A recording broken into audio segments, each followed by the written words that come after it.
Reporting করে নিব মরিচ গাছ। আসসালামু আলাইকুম।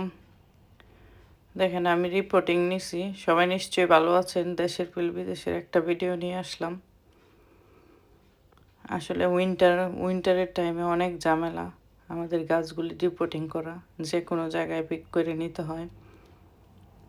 দেখেন কত ঝামেলার কাজ, টব নিয়ে, তারপরে ঘরের ভিতরে। 4-5 দিন আগের ভিডিও যে টাইমে বৃষ্টি ছিল, এখন আলহামদুলিল্লাহ ওয়েদার ভালো।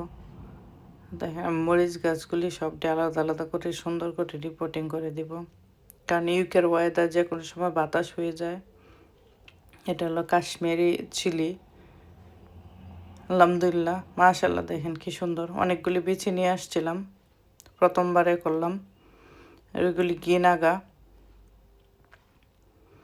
আরও আছে ভিন্ন ভিন্ন পটে, আপনাদের সাথে সব কিছু শেয়ার করব। ছোটো ছোটো রিপোর্টিং করার 2 দিন পরে এটা দেখেন মাশাল্লাহ কি সুন্দর। নেন কি সুন্দর।